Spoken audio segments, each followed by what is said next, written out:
Live there, and we're live, everybody. It is 2-for-1 Joe live. It is Monday. It is 9:10 on May 9th, 2022. If you haven't already, hit that subscribe button, the notification bell. That way you're updated on all future episodes of 2-for-1 Joe, as well as all the cool content we have at 2-for-1 Studios. YouTube.com/2-for-1 Studios, the best place to consume the content. I'm also really tired this morning, not feeling my best, so if I stumble through this, bear with me. We also have podcast 2-for-1 as well. I believe episode 115 is dropping sometime later today at 1 o'clock, where me and Daniel discuss Moon Knight, and of course later this week you can check up on all our thoughts on Doctor Strange and the Multiverse of Madness, and I suspect we'll talk a little bit today here, not a whole lot, but just a little bit at least. If you didn't know, I bet you didn't, we are sponsored by Kapow Comics, located at 4047 East Kill Avenue in Sherwood, Arkansas, that they have comic books, collectibles, graphic novels, and of course special guest appearances throughout the year. Kapow! Kapow Comics, where you could meet such greats such as Lou Ferrigno, who was there 2 weeks ago. Just saying. Absolutely. Why? How am I gotta get back in the comic scene because I'm missing out on all this. I know. Last weekend was Free Comic Day too, man. We were there at the Vortex Cafe. Not sponsored by us, not one of our sponsors, but Kapow Comics, great location in Sherwood. No, it 100% is. I'm having some issue here with our overlay. It's like being kind of weird for me. I'm not a fan of it. I don't know I can't. It's like I can't see it. It's like it won't. We're gonna do that. Have a tendency to do that. Let us know if you have a problem with your overlay. Yeah, please let us know, everybody. So it's I can see like an issue happening, but I can't fix it for some reason. I don't know why. It's super weird. Seems like the background is me, like behind. Yeah, it's what it seems like. Yeah, but like I can't. It won't let me fix the size of our main overlay. This is stuff that our viewers do not care about, but we are talking about it anyway. I'll be honest with you. In all honesty, this is going to be a good tie-in for the Multiverse of Madness. Go on. It is because we have multiple Lukes happening at once. But we'll bear with it, and we'll see what happens. Sometimes the software just doesn't work the way you want it to work, which I'm sure Luke found out last time. Also, again, you guys killed it last week. I listened to the whole thing, and I just loved every second of it. And I thought, like, man, I don't even need to be on the show. Like, you guys did way better than what I do. So I was really tickled by that, and I also really appreciate it. So if my text didn't say it, I'm going to say it in person. So let's talk about the box office this weekend. Of course, Doctor Strange come in at a whopping $185 million opening weekend, with a total box office worldwide with $450 million. It's pretty good without China. Again, she got banned in China, actually, which is one of our stories later. So for obvious reasons, they don't like supernatural stuff and that kind of stuff. And there's a lot of supernatural stuff in Doctor Strange. So $450 million worldwide box office. It's a really healthy amount. I believe the first Doctor Strange made $677 million total. Of course, Doctor Strange has been in like a lot of Avengers movies now. He had Spider-Man No Way Home bump in December, and he's going to have a bigger movie, and we have Scarlet Witch in this. People are watching WandaVision, and then, of course, the promise of a potential Illuminati right in the movie. So it was a lot of hype going into this. I wonder what the drop-off will be next week, but we'll see what happens. The bad guys come in at 9.8 in second place million, and its total now is $150 million, which is pretty solid for this movie that, I didn't really know existed, and I was told again over the weekend that it's really good. Random animation, it's solid, yeah. Yeah, it's pretty solid. And then Sonic 2 kind of come in third place with $6.2 million, with a total box office of $350 million, which again is pretty nice considering these movies don't cost that much to make. So yeah, it's good stuff. It is wild that Doctor Strange in one weekend makes what Sonic made in a month and a half. So it's right. It just tells you there how big Marvel movies are compared to everything else. It's just there's no competition hardly. That's why everybody's trying to get that part in a Marvel movie, man. Yeah, You're exactly. set up for a while on residuals. Yeah, exactly. And the big thing too also is I think that this movie easily will pass $1 billion. I don't know how far it'll go beyond that, but I think it will do it. I think it's very possible. Next weekend, even if you do like a half for like 3 weeks, next weekend we'll add an extra $200 million to it. That's $650, then $750, and then that's not counting weekdays at all. So I think it'll easily pass $1 billion. I don't think it'll go past like 1.2 or anything, but It could. We're fixing to get into the heavy summer season here. Let's be honest, crossing the billion in the first place is a phenomenal feat for any film now. Sure. It is. It's not. It don't have as much grandeur as it did 5-10 years ago, but No. It's become a little more common, but still. Yeah, it's still impressive. I mean, I would love to know what their break-even point is. You assume it's probably around 500, 600 million. So, I mean, it's always healthy. Again, it's just keeping the brand strong, and it's always just good idea to. Not a good idea, but it's just it's not the worst situation to be in for Disney, I suppose. Yeah. So again, mentioned earlier, Doctor Strange 2 is banned in China. Not surprising at all, but it looks like we don't need China anymore for some of these things. I would have loved to see No Way Home rack in another 400, 500 million from China, and it put that movie in the really close to Avatar and Endgame and Titanic. So that would have been really nice. But Doctor Strange 2 came in at 75% Rotten Tomato score this last week, and the audience score was 87% walking out of the theater, which is pretty healthy. I feel like the general consensus of the movie lined up exactly with kind of how I felt about it, where not a whole lot of multiversal shenanigans and our expectations might have been a little too high. # Ralph Boner. But it's a fun movie. It's got a lot of cool stuff in it. Boner. I thought that was hilarious. I know you did. I know. You know why? Because it made you upset. That's why I think it's funny. Yeah. Well, I mean, you haven't seen this movie, have you yet, Joe? Doctor Strange? No, man. And we'll announce the other movie I hadn't seen later on. Yeah, again, when I get time, I'm gonna put a counter for you on here, and so you can see. Counting.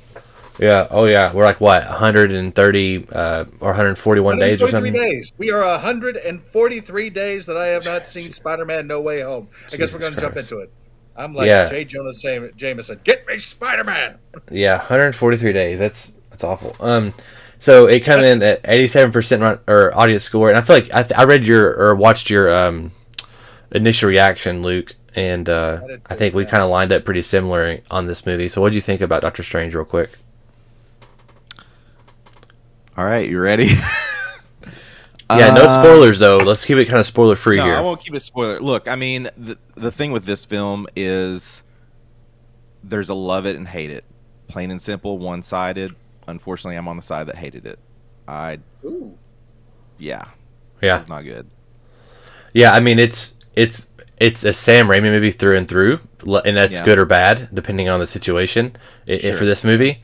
Mm-hmm. And my biggest complaint with the movie is I didn't feel like Doctor Strange had a strong arc at all. Right.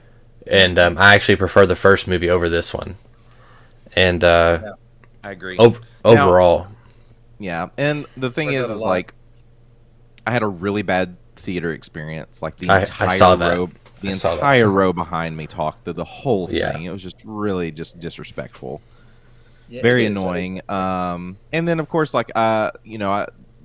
spoilers happened. I caught spoilers in 2 different social networks, and that kind of ruined some things. And yeah, I mean, this is a tough one. I mean, I do want to watch it again. I feel like if I can watch it again and really focus, maybe it'll change it. But yeah, unfortunately, this is in my bottom 5 in terms of all of the MCU. Yeah.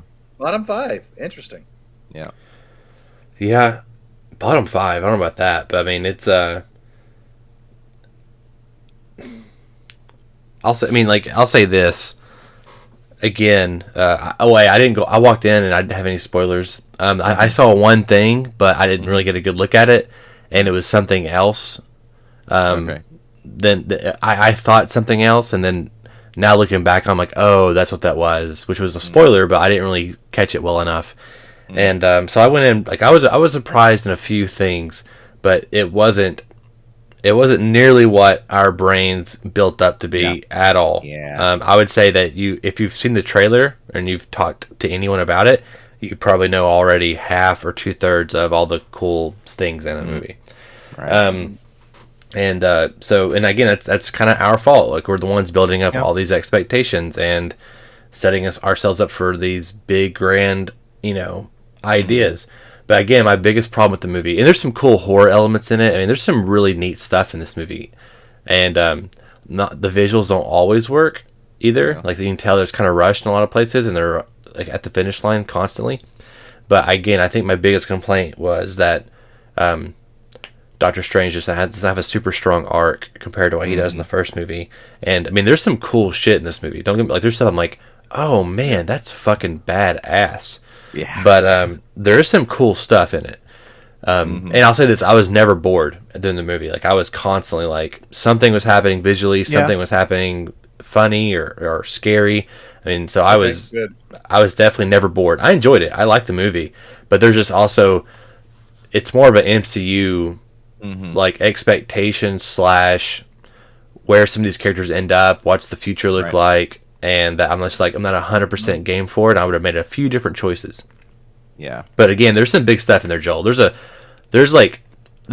and there's like 5 things I can name right now that you will, like, your head will pop off probably. I'm sure, and I've been really good about avoiding all spoilers. I mean, again, I'm kind of like you, Donovan. I've kind of seen a glimpse of some stuff. I was like, nope, zip past it. This is one thing I just want to kind of enjoy it. But I don't know. I didn't really have that high of expectations for this movie. Like, I knew it was going to make a good movie. I know it's going to be this good. Like, I love Sam Raimi. Yeah, and I know exactly what you're talking about. I was like, look, Sam Raimi is Sam Raimi. Like, and he is pretty brilliant at what he does. Yeah. He's changed the horror game. I think he really did launch us into the superhero era with his Spider-Man movies. Spider-Man 2 is still one of my absolute favorites. I mean, that's just a good movie. Yeah, got you. Yeah.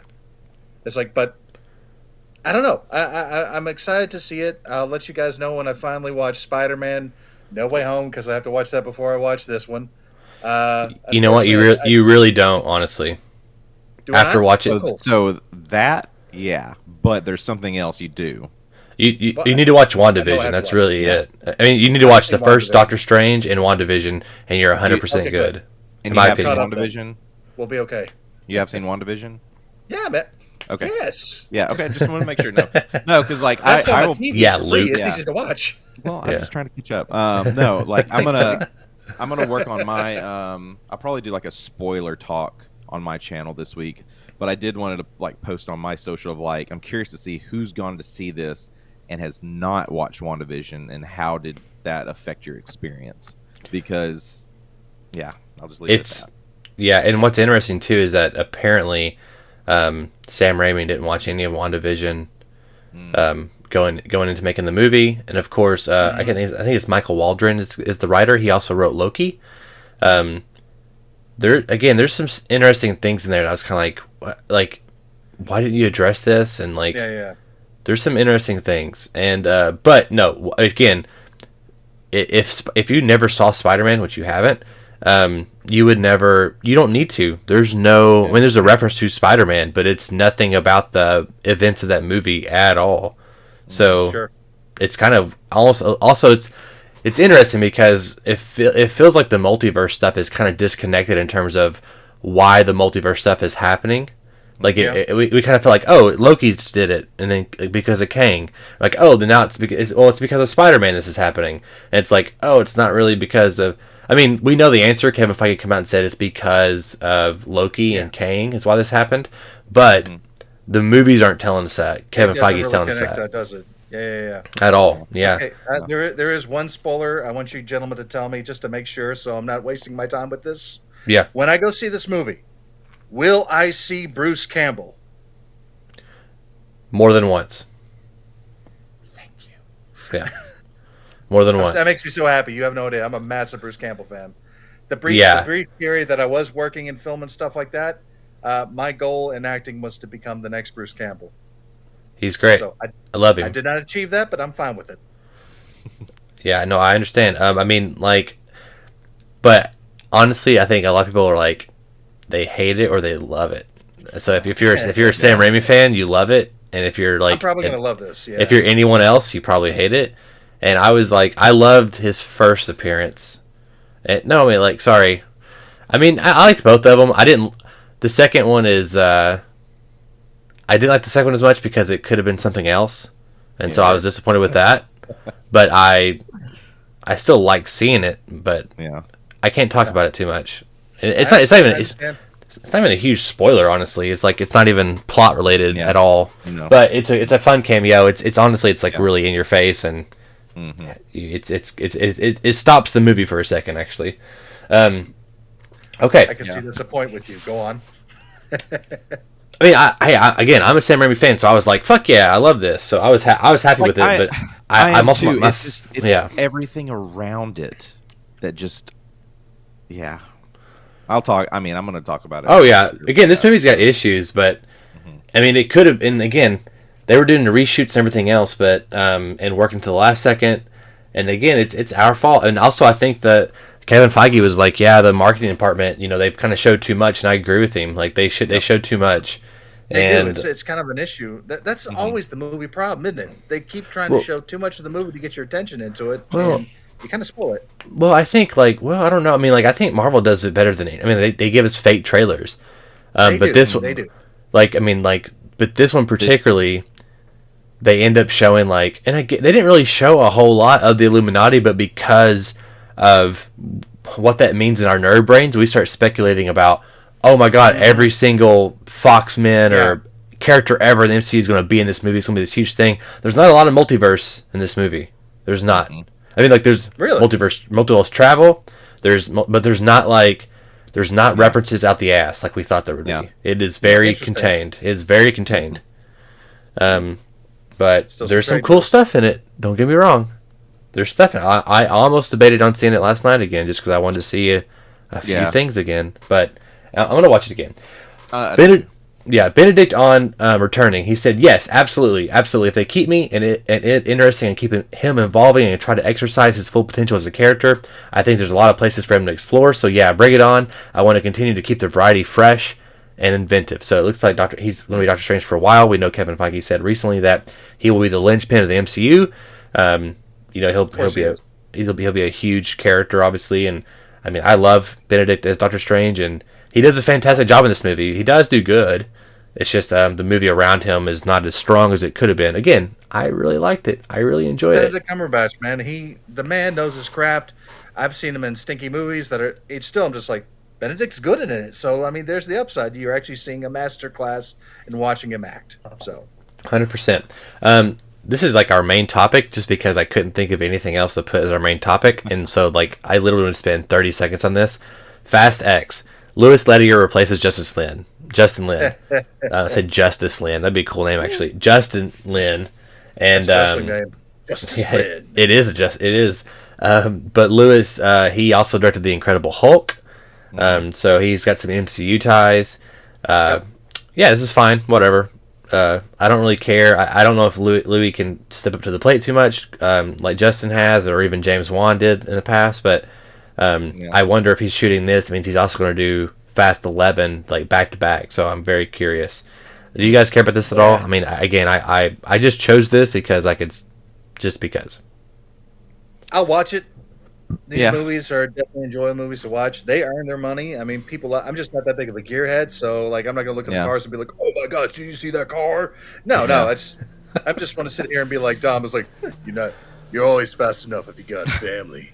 Yeah, no, you're right. And it's not really about cars anymore. It's totally not. Yeah, this group of people that all of a sudden have superhuman abilities and can go into space. Love it.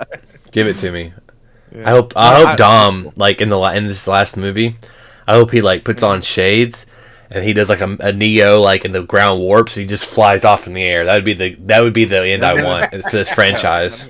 No. I want Arnold T2 he cuts his arm and just rips off the skin and he's like, oh man, that would be awesome too. Looks at his hand like that. Yeah. He's looking at it. It's like nothing without family. This is family. I would love it. I learned this actually this morning as I was looking up the news. Ian McDiarmid is going to return as Palpatine. So he says, there's a certain show coming soon set right around the time I may have considered to be very active. Whether or not you will see my physical body, I cannot comment on, but you will certainly feel my presence in some Disney Plus show coming up. So Gee. Which one? Show that could be. Yeah, I wonder if it's probably Obi-Wan. Probably, no, right? No, you have Darth Vader. I mean, who else would it be? But, I mean, it could be something else. We'll see. Yeah, it's cool. I mean, Ian McDiarmid, come back as much as you want, baby. You're great. Yeah, for sure. And you've never been... Yeah, he's never been an issue in anything he's ever been in. It's always been a whatever's just like Benedict. It's whatever's been around him has been the issue, and he's an amazing scene chewing bad guy. So give it to him. Yes. He was great in Rise of Skywalker. That's what you need. Yeah. That's exactly what you need in this type of thing. Yeah. I would rewatch that one just for Palpatine's his scene. 100%. No, I'm curious if it would be Obi-Wan because, like, you know, the thing that I'm very curious on, I haven't read like the books or seen certain animated shows, but you know, it's like the thing with the dark side is like there's always two, right? So like, I'm like we're seeing these other dark side characters in Obi-Wan, but like, are they under Vader or like how is Palpatine related with them? Like, I don't know their story, so I'm curious to see where that's going to lead. An interesting side fact, this weekend I was kind of like, Tyson has actually not seen any of the prequels. He's just not interested in them. Sure. However, I'm trying to explain to him the story, but he loves Darth Vader. So I was showing him some certain clips from episode 3, and I was trying to explain to him how he becomes Darth Vader. So, well, here, let's just watch it real fast. I put it on, and we start watching, and he goes, so he becomes Darth Vader because he kills Mace Windu. I was like, nah, it really doesn't happen yet. Shows up, there's a scene with the Padawans going, Master Skywalker, what are we going to do? As soon as the lightsaber pops up, Tyson just goes, are they going to show that? I'm like, no, they leave it to imagination. Why not? They could show the shadows. Dude, if you show shadows of chopping up kids, you have to change it to an R rating. Yeah, no, he goes a little bad in Revenge of the Sith, for sure. So I'm excited to see. It was, No, that's awesome. I'm glad that you're finally I was showing him to see those. that response from him. I was like, yes, and that's why Darth Vader's such a bad guy. Yep. He's not the nicest person, that's for sure. I was trying to convince someone the other day that Darth Vader's actually a hero, that he united the Republic. He was taking care of the rebellious Jedi, and whoever I was talking to wasn't having it. So anyway, Batman Unburied. Yeah, maybe. They brought Galactic Order, so I don't know what you're talking about, Joel. Excuse me, yes, by enslaving people, yes. You know, you gotta crack a few eggs before you can make an omelet, right? So, Batman Unburied, first 2 episodes on Spotify, top the charts, making the Joe Rogan Experience slip to second place. So, Batman Unburied is a show by David Goyer, who, of course, we know he's been involved in a lot of comic book stuff in the last few years. Here's some of the cast, if you guys are interested. Winston Duke as Bruce Wayne, which is pretty cool. Gina Rodriguez as Barbara Gordon. Jason Isaacs as Alfred. Hassan I can't say his name. Minaj as the Riddler, and Lance Reddick as Thomas Wayne. So it's like a Riddler detective story, but it's through audio, correct? So apparently it's getting really popular. Warner Brothers and DC made a deal with Spotify to kind of make some of these kind of shows, and I brought it up because I thought it was like an interesting new thing that people might want to check out. I'm going to check it out because I'm curious to kind of see what the production design or production value is, and like the sound design and the voice of Winston Duke and all those things. And have you heard it? Oh man, I've been listening to it already. You kidding me? Oh really? So it's pretty good. You like it? It's really, really fun, and you know, I'm always a big fan of sort of like the old cinema craft and all that, which is radio plays, things like that. Sure. This is just exciting like that. And DC, this isn't the first time DC has started doing this. DC also has a deal with Webtoons. Do you know what I'm talking about, that app? Yeah. They have a deal where they're actually doing a comic book series about the Batman family. Oh, okay. So, and it's a little more lighthearted and a little more friendly, but still very interesting, and you add to that mythos. I think DC's gotten kind of smart, maybe not film-wise, but they're getting smart and getting into all these different medias.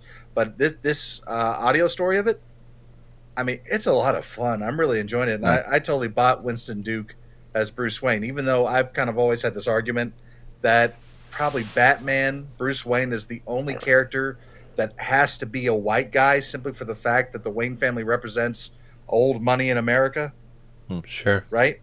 Yeah. It's like, so that's the only time I've said it. But like, as far as a radio show, I'm like, let Winston Duke do it. He sounds great. I feel like there was some other show that was like this, but I thought the guy who plays Commissioner Gordon in the Batman, I can't think of his name right now. Are you talking about J. Jonah Jameson? Jeffrey Wright. You're talking about a new Batman. Yeah. My bad. Yeah, I thought there was some other thing. He was also doing the voice of Batman somewhere else on some other thing.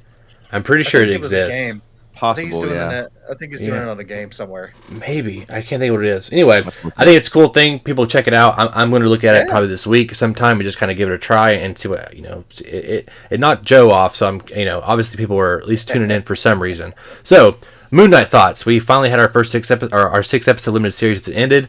Again, our spoiler free, or it's not spoiler free, our spoilerific pod comes out today at 1 o'clock on all podcast services. Me and Daniel. But I want to hear your guys' thoughts. I'm sure we're all caught up here. Without getting into spoilers, what did the show do for you, and are you excited for more in the future? Luke, go for it first. Yeah, well, definitely. You can hear all of my thoughts on Agents of Mace. We should have all 6 episodes out now. I enjoyed Moon Knight. There are some Batman-esque moments in the final episode that just, had me on the edge of the seat. The question is like, will we see more Moon Knight? Don't know. That's kind of where we're kind of like scratching our heads of like. I have an answer for you, but go on, Joel. Let me know what your thoughts are. I liked it. I like how it ended. I like the continuation for it. I thought it was a really solid story.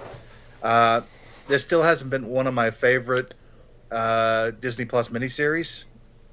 I mean, I like it. I like it a lot. My top are still WandaVision, and I really liked Hawkeye. I liked his story getting fleshed out even more. Really? I liked that. You like Hawkeye more than Falcon? Yeah, I did. Okay. As much as I like that story, let's be honest, Falcon had some stuff with it. It's like it did, of course. Go back and hear stuff we talked about it. It had some flaws. They were trying to put a lot into that story that I was like, "Ooh, you're combining a lot of stuff here." Okay. Yeah, no, they did. I liked Hawkeye a lot, but as far as Moon Knight goes, like, it's so well done, man. It's so much fun, in my opinion, and I just think that it continues that story, and I do think Moon Knight is going to pop up again. I mean, you are obviously going to give us something I don't know about, so go ahead, Donovan. Tell us how Moon Knight is going to appear again. I'm just going to give you straight up wisdom. He's going to appear. That's the answer. I mean, and there you have it, ladies and gentlemen. Words from Donovan Thompson. Oscar Isaac has come out and said that he would love to come back. That's happened a couple of days ago. It's going to happen. I mean, a good guess would be Werewolf by Night coming out this fall. Michael Giacchino, who composed for the Batman and other things, he's directing it. So I suspect he's already either shot something for that or he's fixing to, whatever. That's going to happen. That's going to happen. And I totally suspect, and me and Daniel get into this later, but you'll have Blade, the Black Knight. Yes. You'll have Ghost Rider, potentially Moon Knight, and like a Dark Avengers or a supernatural group of superheroes, and like some of their own spin-off team up movie kind of thing. So that's going to happen. It's just going to happen. Totally. General thoughts. I loved it. My favorite thing about it still is that there's no homework required, and I think Oscar Isaac, especially after episode 5, could be nominated for an Emmy for best performance. He really could. Yeah, I didn't even think about that. I mean, the whole show is almost him playing against himself, and he does it seamlessly. Yeah. He's so impressive with it. And Team Steven. Yeah, and I just it's great. And there's a few things that I had issues with in the finale. I mean, you hear those on the pod, but overall, and it was more like choice. It was more choice stuff, not really. Same. But I still really loved everything about it, and he's like one of my new favorite additions, or maybe my favorite addition to the MCU in Phase 4. So I'm really excited to see what happens next. Kevin Feige on Ms. Marvel. People are kind of complaining about her power change in the comics. She typically has she's basically Mr. Fantastic in the sense that she can stretch and morph her body, like a rubber band. But they've kind of made her more like a Green Lantern kind of character, where she can like manifest energy that's like in the shape of giant objects, or like her fist or whatever. So I really brought this up to kind of make a point afterwards. But Kevin Feige says, we adapt the comics. It's not an exact translation. Kamala came about it in a very specific time within the comic book continuity. She is now coming into a very specific time within the MCU continuity, and those two things didn't match. the thing I take from this, and me and Daniel talked about this the other day with when we were reviewing the mid-season episodes of Halo, is that the thing that Marvel does and does well versus a lot of these other places like DC or even Halo or whoever, is that they're not afraid to change things from the comics. That's okay. It's actually an okay thing. But they never forget about the essence of the character. They never forget, like, hey, here's what makes that character special, right? Where DC or Halo or whatever, they're like, they change things because they want to be different. They want to be like, oh, we don't want to be the same. Like, well, you're missing the point. It's okay to have certain events, from the comics happen differently in the movies, but you have the same core themes and the characters, and like it's still Captain America there. Like when you see it, the values are still there. They're just telling his story in a different way, in a way that adapts a way that's adapted to the medium in which they're telling it. And so, Kevin Feige, ultimately, I said all that to say this: he knows what's up, and other studios need to get on board with how they treat their characters and properties. Yeah, fair statement. Yeah, no disagreements here. No, I agree with it. I think it's okay to kind of steer from the comics unless the story is absolutely perfect. And like, don't tweak it too much if it works already. Sure. But I think the biggest problem is most of the time when they change something, they forget the core of the character. I mean, case in point, Hal Jordan, Green Lantern. I know you like it. I get paid for it. But let's be honest, they didn't really do it justice. No, of course not. They didn't. No. I like it because it exists. That's why I like it. Yes. I'm not a Doctor Who guy, but I figured someone would be out of the three of us. So, Nkuti Gatwa is to take over from Jodie Whittaker as the iconic Time Lord. So we're getting a new Doctor and a new regeneration relatively soon. Is there any Doctor Who fans on this panel? I haven't had a chance to really jump into it. I've seen a couple of episodes, and I think it's brilliant. I know tons of my friends are Whovians, but I don't know, man. I was like, I'm in too much nerd stuff as it is. It's kind of hard for me to jump at something else. Sure. I understand. It's a lot of homework, and it's not my thing, but I typically do. I check in whenever the regeneration happens, because I just want to see how the last one dies. And then, I'm always kind of curious about that, but I've never seen a full episode. I have no interest really in picking it up, but I thought it was interesting. We're getting a new Doctor, so yeah. Chris Pratt on Jurassic Park Dominion talking about the end of the franchise. When you go to a fireworks display like the 4th of July or New Year's, there's always the finale. You're waiting for it, and then boom, and you're like, oh, this is it. This is the finale. I feel like the whole movie is that. It's 30 years in the making. It's the 6th Jurassic film. It's the end of the franchise.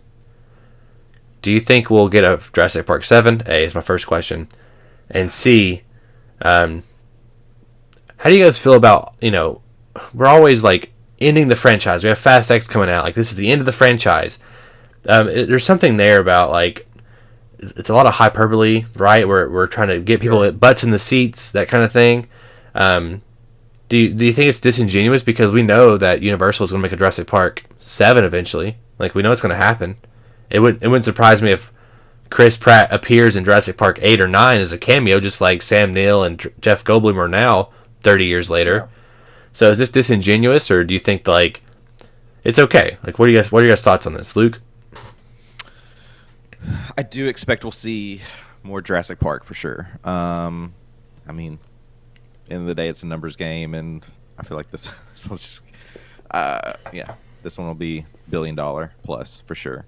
I guess where I'm curious is, will it be a continuation, or will they do some form of reboot? That's with this thing. I don't know if a reboot is really necessary. A lot of this will be dependent on what happens at the end of this film. Yeah. So. Sure. Yeah, I mean, I agree entirely. I don't think it's disingenuous. I mean, it's marketing. We're marketing. And right now, this is going to be the end of this story. Right. All right? So that's what they're pitching it as, and I'm totally good with that. I was like, you've got all your old cast from the very beginning are coming back. We're putting it all together. It's going to be like, this is it. This is our swan song for the story, all right? Look at it this way. Episode 9 is the end of the Star Wars saga, right? Or of the Skywalker saga, right? Right. Does that mean they're not going to do any more Star Wars stories? No, they're going to make more Star Wars movies. Right. Yeah. So no, I agree with you. I'm playing devil's advocate here, of course. Of course you are. I And a charming, good-looking devil you are. Oh, I appreciate it. I think it's fine. I mean, it is what it is. I do suspect that Chris Pratt will appear just like Sam Neill and Jeff Goldblum are 20, 30 years from now. It does kind of feel like every studio they want to get to the point where they can say this is the end of the franchise, like this is the finale. Because again, it treats everything now like it's TV shows. Like even Marvel, like I saw an ad after I saw Multiverse of Madness for Madness, and it was like everything has been building to this for Multiverse of Madness. I'm like, in my head, I was kind of like, was it though? Like, I mean, I know WandaVision was like, yes, we've been waiting for that for a year now, but I'm like, there's really not it's not an MCU game changer what happens in this movie. Like there's things that are not, so it's like they're always trying to get to, they can say it's all been building to this. This is the finale. This is the big shebang. Yeah, but I was just kind of curious what you guys thought. Man, that's all. It is. Yeah, and I feel like these days, post pandemic mess, it's just kind of like trying to get people back into theaters. Yeah, and a lot of it, and really like. This weekend really kind of shows you what's what, because in terms of like Conway, like I typically don't see many people go to the movie theater. Yeah, but for really? Marvel, it was insane. It was like a lot of sold out shows, and that just yeah. We got lucky we had really great seats Friday night at 7, and in a good theater, and like 185 million is that's like huge. That's massive. And it's like one of the biggest ones since the pandemic started, I believe. I think it might be like second it might be like second behind Spider-Man. I have to look at the numbers, but it's pretty big. Our final story today is another sad one. George Perez passes away at the age of 67. Yeah. And if you know comics at all, you probably heard of George Perez. He was Marvel and DC amongst other publishers. He was a giant in the industry, and he made a lot of great art. He was fantastic, and he's a great storyteller in general. So. Yeah, tough one. This is just like so sad because this is feeling like the year of comics, like just losing these comic legends. We are. Neil Adams a couple weeks ago. George now. We just, unfortunately sometimes these guys are working at the same time, the same age, and it kind of snowballs like that. It happens, and. But it's your golden age of comics almost. You've got this period where you had these artists that were working so well with each other, jumping over to Marvel, jumping back to DC. Like it was just one of those times that you had this fantastic art moment in comics that really sort of stylized and even created a strong future for us. Because, I mean, just off the top of my head, he's got the new Teen Titans, did an amazing run of Wonder Woman. He had the Infinity Gauntlet. Tons of Wonder Woman. He was always about Wonder Woman. So, I mean, so much good stuff. But he did a massive change for the Titans, though. He really did some strong stuff with them. Really? Yeah. In fact, I can't remember. I think there's a Teen Titans Go episode where they meet him. Really? That's really cool. Yeah. That's really cool. Well, it's cool seeing all the industry, the comic industry people coming out and sharing stories about George and just how much he influenced them. And, if you're into superhero movies, whatever, implore to go check out George Perez and his art and some of the stories he's made, because if you watch the superhero movies, guaranteed that they've taken a lot from what he created, back in the day.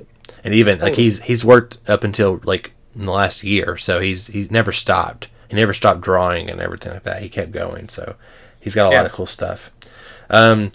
Okay, let's end this up real quick. Blu-ray releases, of course, tomorrow Uncharted from Sony, starring Tom Holland and Mark Wahlberg, drops.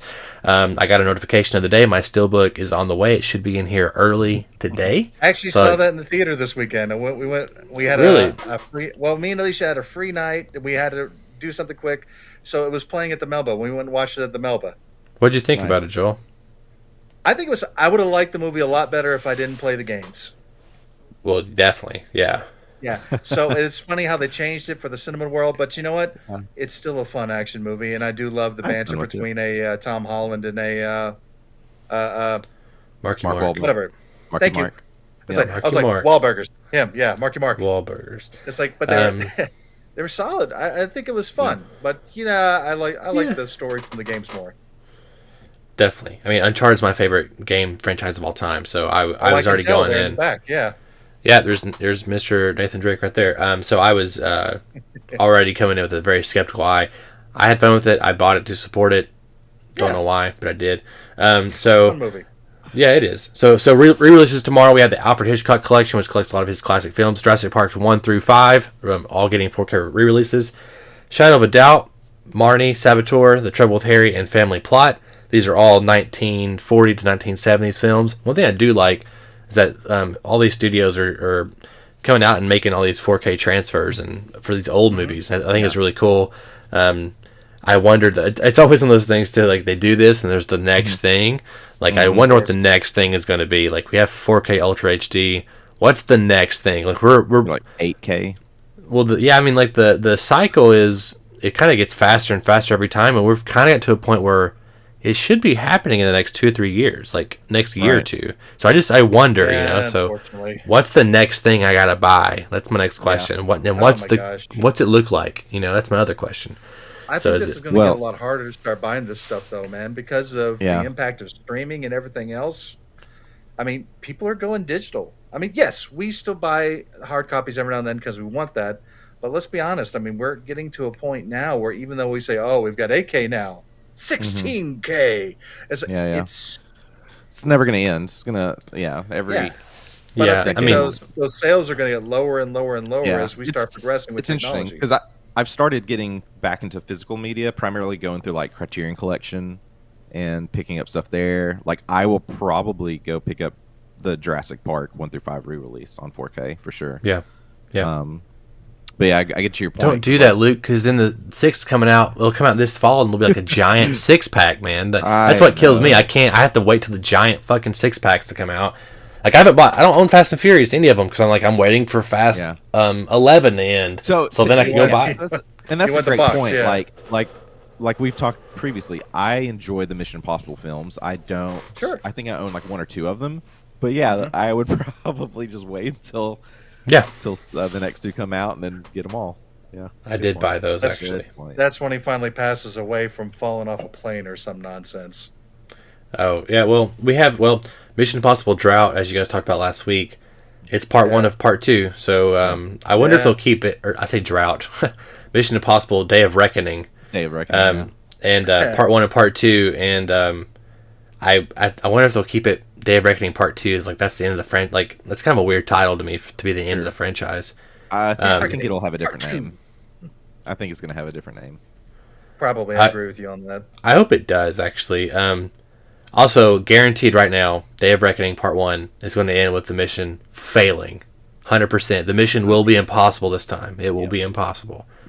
They're going to take a page out of old Star Wars / Endgame, or Infinity War. So, it's going to happen. It's going to happen. All right, guys. Well, I appreciate you guys being on the show today. Joe, how can our listeners find you and all the cool things you do?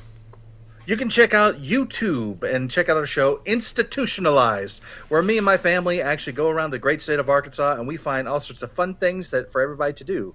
You want to see what we're doing? We check out great restaurants. So why don't you see what we got and leave a comment below. Luke, how can everyone find you and also all the cool things you do as well? Sure. YouTube.com/Luke Irvin. From there, you can pretty much find links to all my other stuff, but also Agents of Mace, where we talk exclusively about Marvel content. Just wrapped up Moon Knight, and we'll be talking about Multiverse of Madness soon. Luke cool. Smooth voice, yes. I know. It's very, very smooth, very sexy. I know. I know. And if it was me, if I needed like the fake my wife into like a spy scenario, I'd have you record it, Luke, like True Lies on a recorder, and I would play it for my spy wife.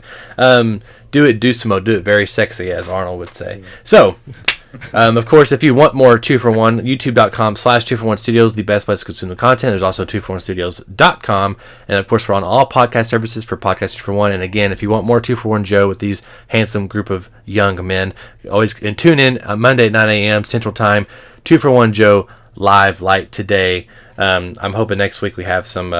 This week was kind of light because we had Doctor Strange come out. And we had a lot of other things kind of happening, and it was not a hugely big news week, but I suspect as we're getting closer to Obi-Wan Kenobi, as we're getting closer to Miss Marvel and then Thor. Oh, yeah. We're going to start getting some more information. And, of course, we're going to hopefully get things for next year, too, with Marvel. I think we'll have plenty to talk about in the coming weeks to come. There you go. You heard it here first. So, again, thank you guys so much. If you want to write into the show, you can go bit.ly/2for1mail. You can leave it in the title there, either 2for1 Joe Live or the podcast, and we'll read your question or comment on the air live and talk about it. Of course, if you want to talk to us as we're streaming, you can always leave a comment in the comment section below, and please subscribe not only to podcast 2for1 Studios, but also Institutionalized and also Luke Irvin's channel as well, and Agents of Mace. Guys, thank you so much. I appreciate it. I'll catch you guys next week. No problem. And Kapow! Kapow! Kapow.